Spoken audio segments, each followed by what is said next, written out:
Recoucou mes anges, re-bienvenue troisième sur partie. l'oracle de Davina, les aventures d'une fée fille et les aventures d'une fée homme. Quatrième partie mon amour, pas troisième. Ah, c'est la quatrième, ça? Ah oui, c'est la quatrième. D'accord, sur Michael, Michael innocent quand on l'attaque de pédophilie. Donc je disais, la façon même dont est Neverland, ça peut pas être un pédophile. Un pédophile ne supporterait pas de vivre dans le monde de l'enfance. Il faut quand même connaître la personnalité d'un pédophile.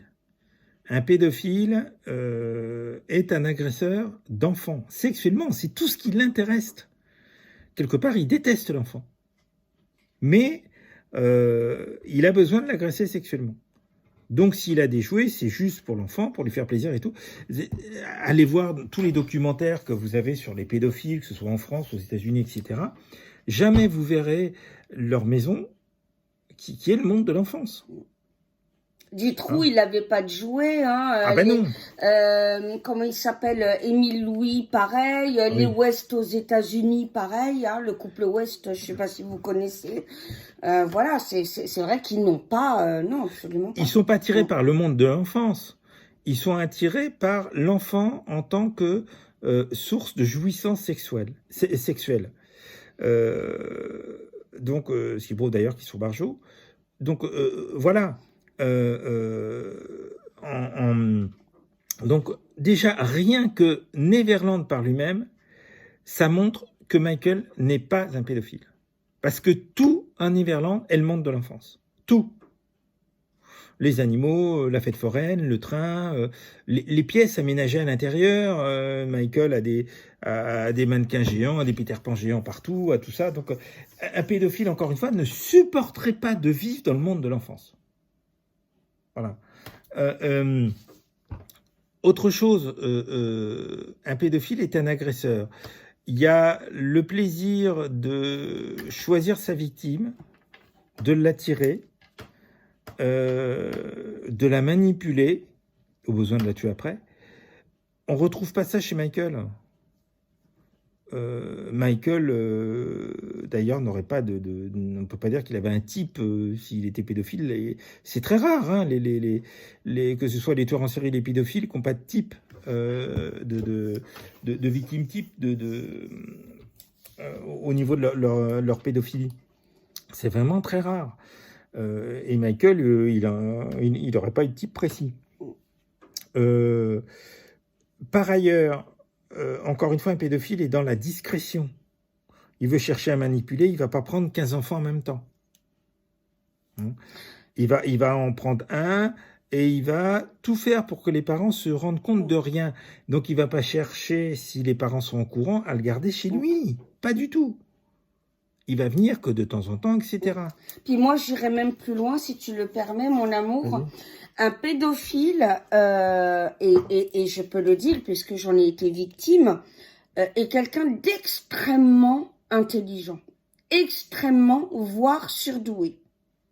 Donc si Michael l'était, avec l'argent qu'il avait, la notoriété qu'il avait, vous pensez bien, il se serait jamais fait prendre. Il allait dans le monde entier. Dans le monde entier. Voilà. Il se serait attaqué à des enfants dont on n'aurait même pas pris leur témoignage en considération.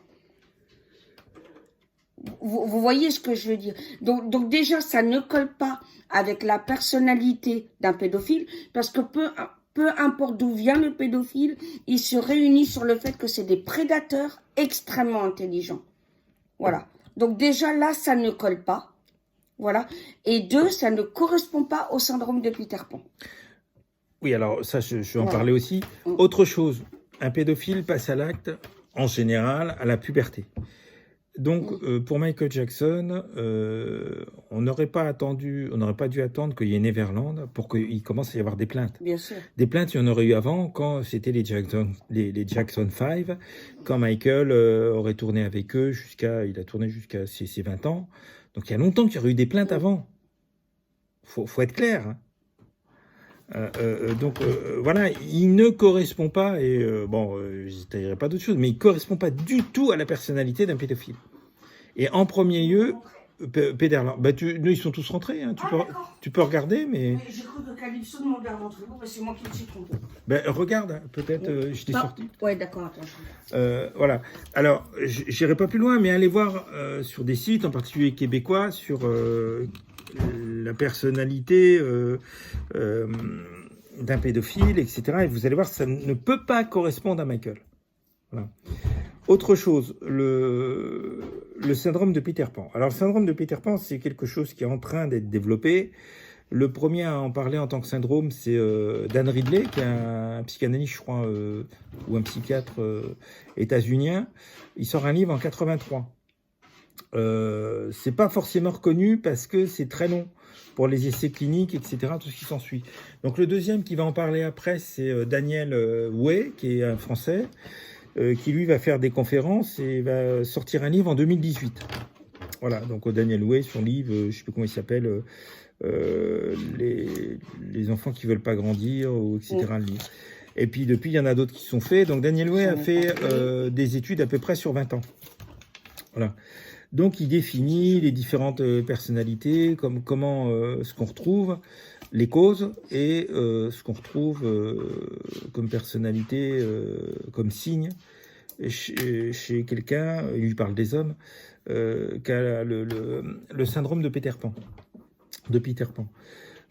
Alors ça va loin, c'est vrai que Michael a quand même beaucoup de points communs, un père tyrannique ou violent, une mère qui les défend sans les défendre, quelqu'un, alors souvent c'est la mère qui s'appuie sur le jeune pour lui demander d'exercer une responsabilité familiale que le père tyrannique ne fait pas. Là sa mère va pas demander ça à Michael, c'est le dernier, mais c'est lui qui porte le groupe. Hein, le groupe Jackson 5. D'ailleurs, quand Michael s'en éloigne, le groupe tombe. C'est lui qui porte le groupe, parce qu'il est jeune, sa façon de danser, etc.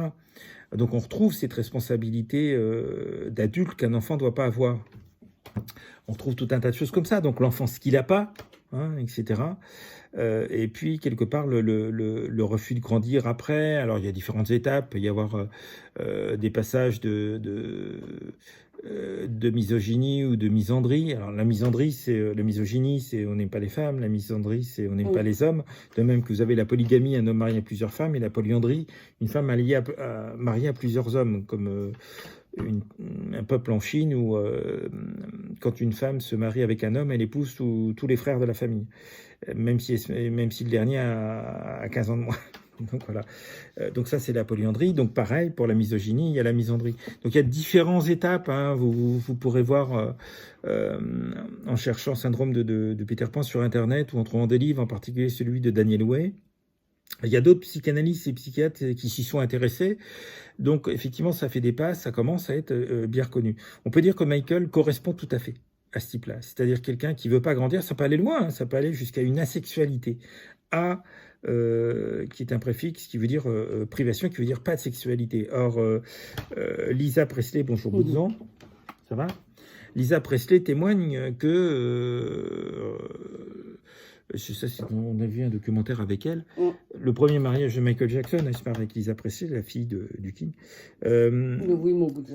Lisa Presley témoigne que Michael a des organes génitaux quasiment atrophiés, ce qui correspond bien au syndrome de Peter Pan, où c'est le cas, on peut aller jusque-là.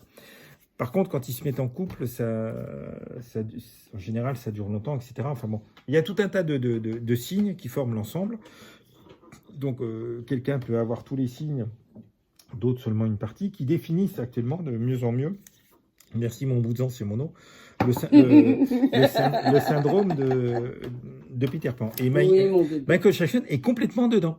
Voilà, donc ce refus de grandir et d'être dans l'enfance, jusqu'à un certain âge, peut-être qu'il l'a vécu à partir du moment où il a eu ses propres enfants, qu'il ne pourrait pas revivre son enfance. Mais tous y témoignent, ils s'amusent. D'ailleurs, Lisa Presley le dit, au bout d'un moment, elle a du mal à le comprendre. Il a un enfant, il passe son temps à jouer avec les enfants. Ça, c'est pas un pédophile, hein. Un pédophile, ça l'agace de jouer avec les enfants. Donc, il passe son temps à jouer avec les enfants, les batailles d'eau, les machins, les trucs. C'est vraiment un enfant. Voilà. C'est vraiment l'enfant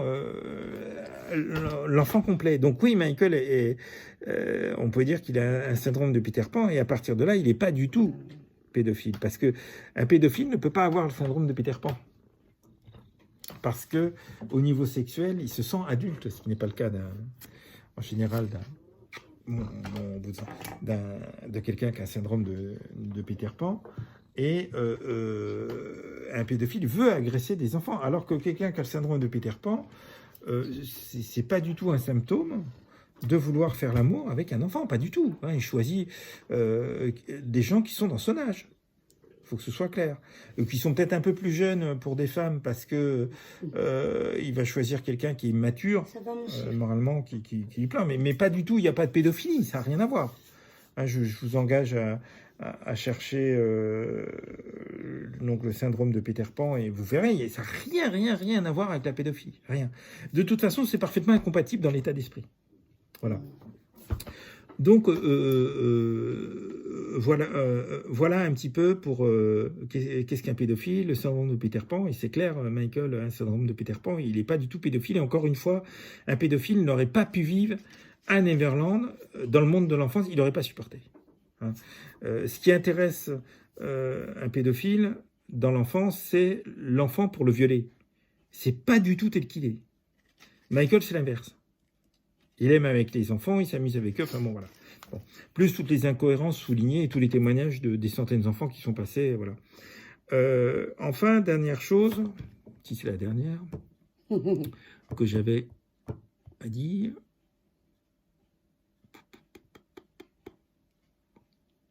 Mon opinion est simple. J'ai travaillé avec des pédophiles mineurs. Il n'y a pas de différence avec les pédophiles majeurs. Ce qui provient que ça des marteaux. Il n'y a vraiment pas de différence. Je n'ai jamais vu, parce que quelque part, je me trompe assez rarement. Je ne suis pas parfait, hein, mais quelque part, un pédophile, j'arrive à le détecter, alors pas en 2 secondes, hein, mais quand je le côtoie un peu, quelques heures, quelques jours, voilà. Michael, jamais.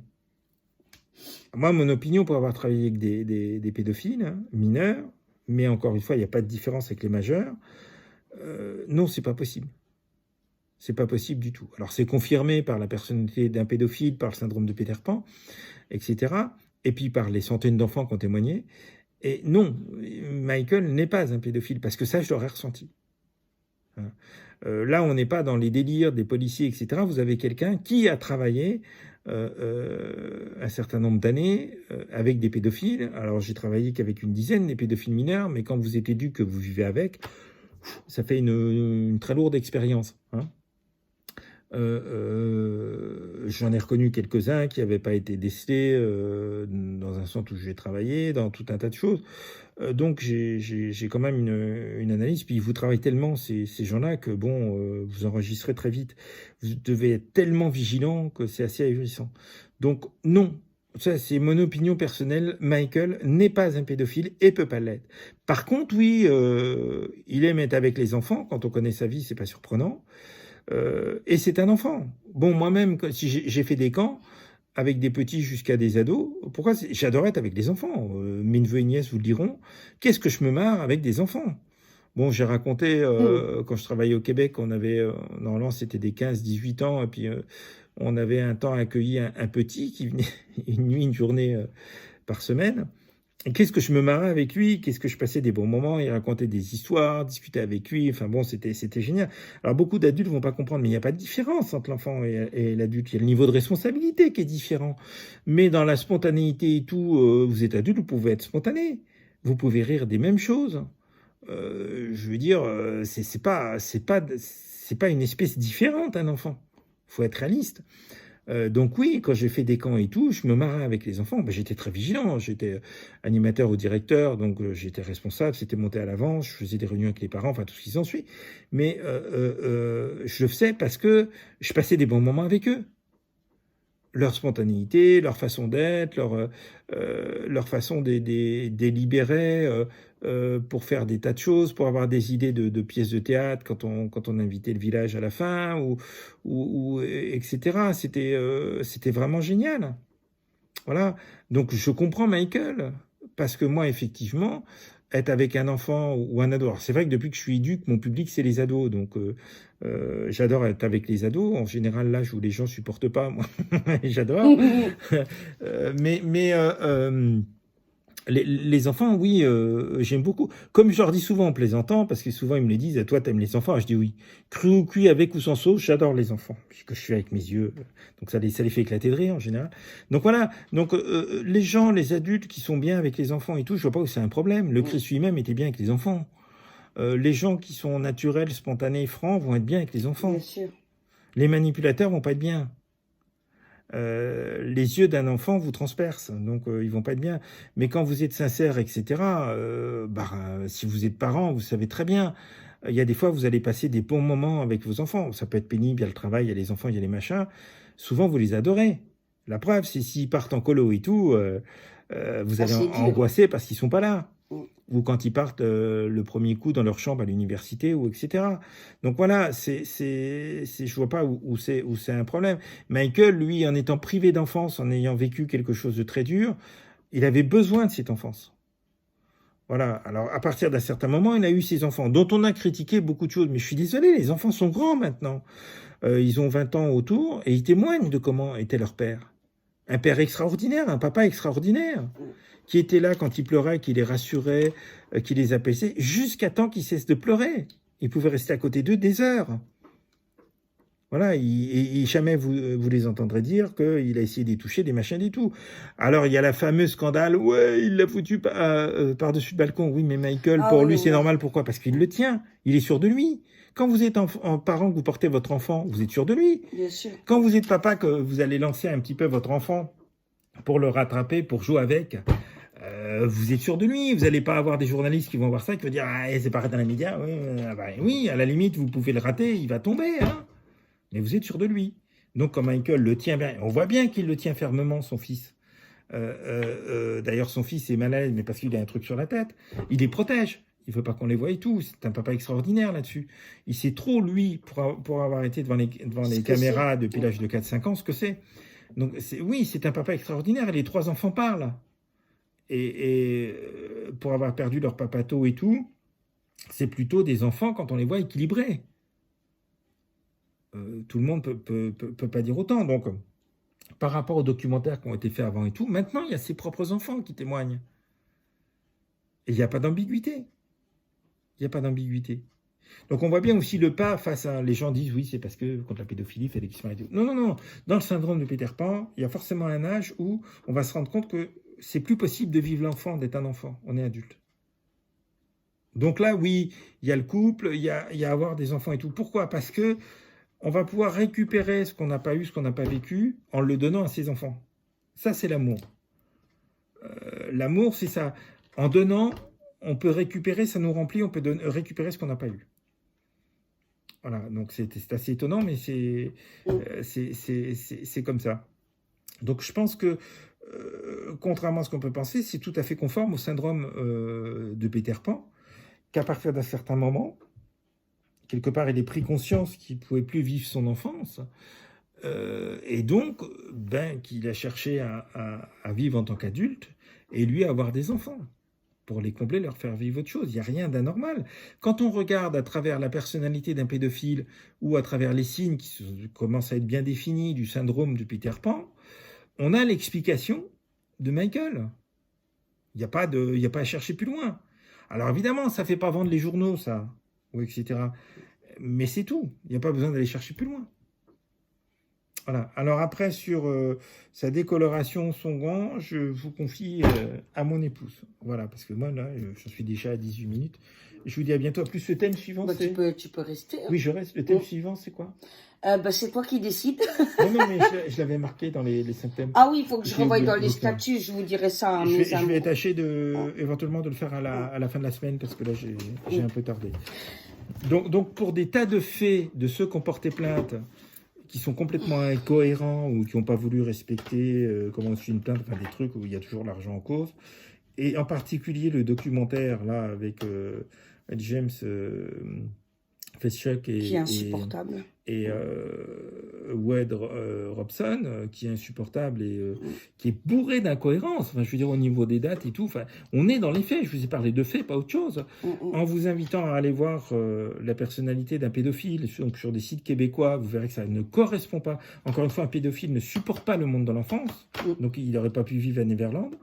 Et la personnalité, puisque c'est défini du syndrome de Peter Pan, vous allez avoir l'explication de beaucoup de choses. Et oui, Michael n'est pas un pédophile, ça c'est évident. Et mon ressenti personnel, j'ai travaillé avec des pédophiles. Je peux vous le dire. Ceci étant dit, je reste à toi, mon amour. Alors, déjà, je m'excuse pour les moments de silence et voilà, parce que c'est vrai que cette conférence-là est particulièrement difficile pour moi sous deux aspects. Pourquoi ? Le premier, évidemment, parce que j'en ai été victime. Donc, quand on reparle, bon, bah forcément, j'ai des images... des rappels de ce que j'ai vécu, voilà, donc je vous demande pardon pour mes moments d'égarement à cause de ça. Le deuxième aspect, c'est parce que on accuse à tort quelqu'un que j'aime profondément. Et vous savez que quand j'aime entièrement.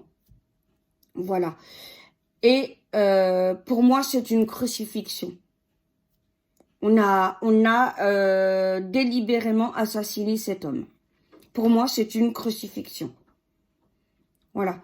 Parce qu'évidemment, quelqu'un qui est pour l'amour, qui vit pour l'exigence de l'amour, pour la protection de l'amour, avoir subi une tentative d'anéantissement de cette manière-là, c'est une catastrophe et le mot est faible. Voilà, je suis vraiment touchée par ce qu'il a vécu. Maintenant, par rapport, il y a une chose horrible qui me gêne dans le documentaire. Vous avez Webb qui prend les alliances. Ah oui, j'ai oublié de parler. Et qui les a bien gardées. Hein. Donc, il précise les bagues. Hein. Ah oui, c'est des bagues, pardon. Bon, je sais pas pourquoi je dis alliance. Oui, c'est parce qu'elles avaient la forme. Il parle d'une alliance. Et donc, il précise bien qu'il y a du diamant et tout dessus, etc. Je peux vous assurer, en tant que victime d'un pédophile en série, je dis en série parce qu'il s'est attaqué à toutes les femmes de la famille. Donc quand on dépasse 3, évidemment, c'est en série. Hein, c'est voilà. Je peux vous assurer qu'on ne garde strictement rien de son prédateur, de l'homme qui vous a violé. Il faut savoir ce que c'est qu'un pédophile qui vous viole quand vous êtes enfant. Vous êtes anéanti psychologiquement et physiquement. C'est une destruction totale. Vous ne pouvez rien garder de l'homme qui vous a violé. Ça n'a strictement aucun sens. Et je dirais que même là, je me demande quelque part s'il n'y a pas un appel au secours de sa part, parce que on se demande si c'est pas volontaire. Donc là, mon mari peut en dire plus. Parce que montrer à ce point-là qu'on ment, c'est comme dire, mais regardez, je mens là. Et aidez-moi, je tombe dans un truc, surtout quand on voit ce qui est révélé. Qu'en fait, c'est peut-être son père, etc., qu'il faudrait fouiller ailleurs. Donc, quelque part, est-ce que c'est pas un appel au secours déguisé ? En disant, je suis en train de tomber dans un truc... voilà, parce qu'il y en a qui font énormément de mal, mais qui parallèlement, ouvertement, dégagent des appels au secours. Voilà. Et ça m'a profondément, voilà, profondément montré. Et il y a la mère, mais elle est complètement perchée. Elle est, mais il y a, voilà, il y a déjà le truc prêter son enfant, etc. Mais comment, en tant que parent, quand un enfant vous dit cet homme ou cette femme m'a violée, parce qu'oublions pas, et ce serait bien peut-être qu'on fasse une vidéo là-dessus sur les femmes pédophiles, parce que c'est à traiter, est-ce que vous croyez que quand on est des parents sensés, on veut l'argent du pédophile qui a détruit votre enfant? Non, bien sûr que non. On le veut derrière les barreaux ou mort. Voilà. Quand vous entendez les parents de Julie et Mélissa, croyez-moi qu'ils veulent pas 1 euro de Dutroux. Pas un. Et certainement pas son t-shirt, son bijou, sa chaîne ou que sais-je. Voilà. Donc là aussi, elle-même montre parallèlement qu'elle ment. Voilà, là, il faudrait qu'ils soient analysés tous les deux par un expert psychiatre. Bon, en tout cas, la psy, déjà, de M6 le dit. Qu'il y a quelque chose qui tourne par rond. Maintenant, je vais parler aussi du problème de la maladie de peau. C'est le vitiligo, je sais plus... Où dont était affecté Michael Jackson. Voilà. Alors, je qui connais... atteint une personne sur 300 ou 400 000. Enfin, c'est ce qu'on appelle une maladie orpheline qui est extrêmement rare. Voilà, et comme toutes les maladies orphelines, du coup, il n'y a pas vraiment d'études qui sont faites dessus pour la soigner. Donc, cette maladie, tu vas en parler, mais c'est une maladie qui décolore la peau. Voilà. Alors, je la connais très bien puisque mon frère Samy l'a.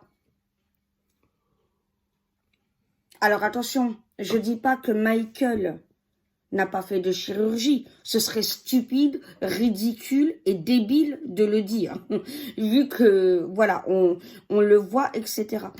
Je dis qu'il ne s'est jamais décoloré la peau. Oui. Voilà, parce que mon frère Samy, encore une fois, a exactement la même chose. Et oui, ça commence par une petite tache. Et au fur et à mesure, ça envahit tout le corps.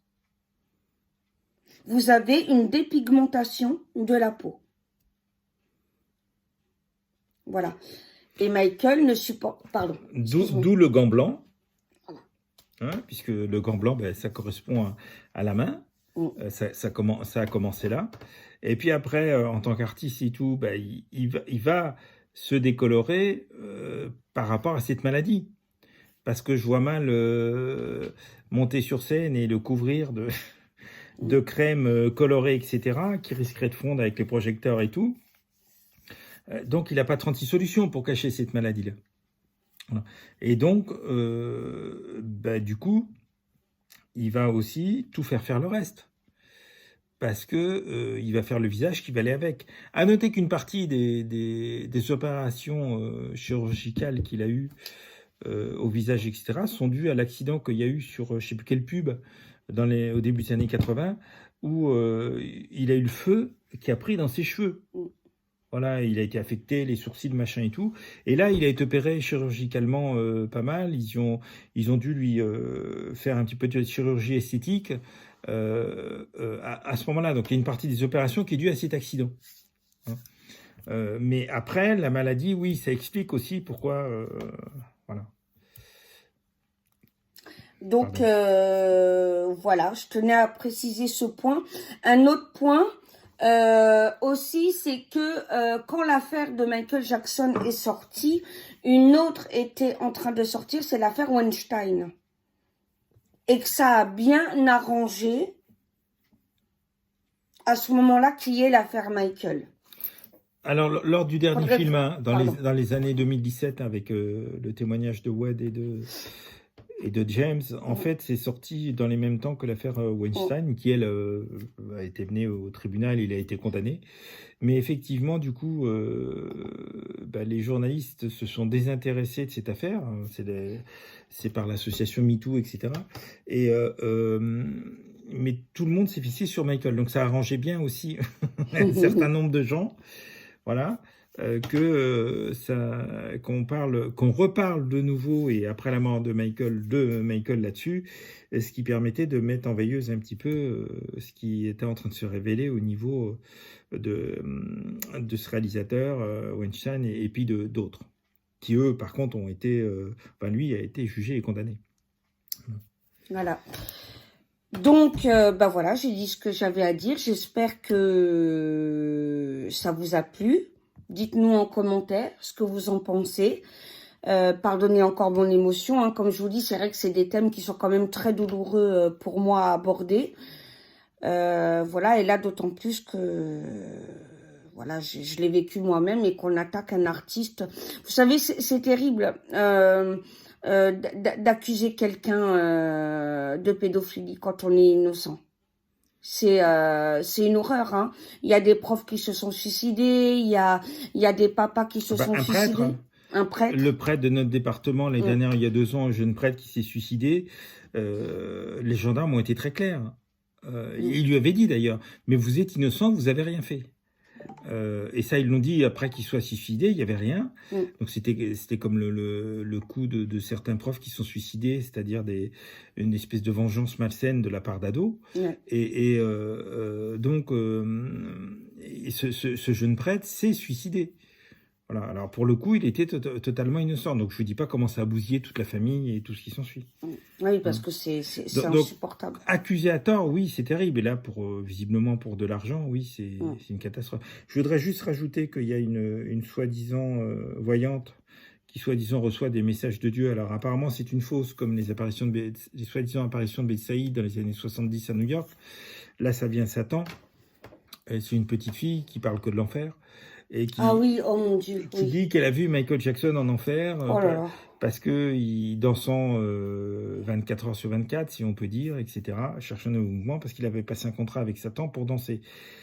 Elle a oublié une petite quelque chose. Même si ACDC ont passé un contrat avec Satan, ils l'ont fait adulte.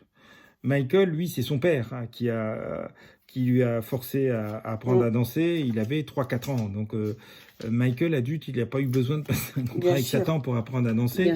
Parce que ça fait déjà des années qu'il dansait, qu'il sait le moonwalk, etc., qui savait la valeur du travail, comment inventer des nouveaux pas, comment se maintenir, entraîner et tout. Donc, il n'avait pas besoin de contrat avec Satan. Ce qui prouve d'ailleurs que c'est du délire, ce que cet enfant répète. Elle est terrorisée d'ailleurs tout le temps. Donc, s'il prouve bien que ce sont là, pour le coup, des messages qui viennent du mauvais endroit. Mais c'est même insupportable de l'entendre d'ailleurs. Qui viennent, qui viennent du mal. Voilà, ça c'était un petit détail parce qu'on entend aussi parler de ça. Donc, c'est un délire de plus. Voilà. Donc la vidéo est terminée aujourd'hui, jeudi 11 à 3h du matin. Et oui, on s'est bien reposé cette nuit, je suis un peu en meilleure forme. Voilà, donc du coup j'ai dit avec mon homme on attaque. Donc elle sera diffusée, la première partie, je vais la diffuser vers 9h. Voilà, et je laisserai 2-3 heures passer à chaque fois, comme ça vous donne le temps de regarder. En tout cas, merci. Vos messages sont vraiment extraordinaires. Je vous remercie de tout mon cœur. Et on a la seule prétention qu'on a, c'est essayer de vous transmettre des choses, de vous divertir sur certaines autres vidéos. On espère en tout cas toujours vous faire plaisir. Voilà. À très bientôt. À très bientôt. Bonne fin de nuit, bonne journée, tout, et que Dieu vous bénisse. On vous aime. Bisous. Salut.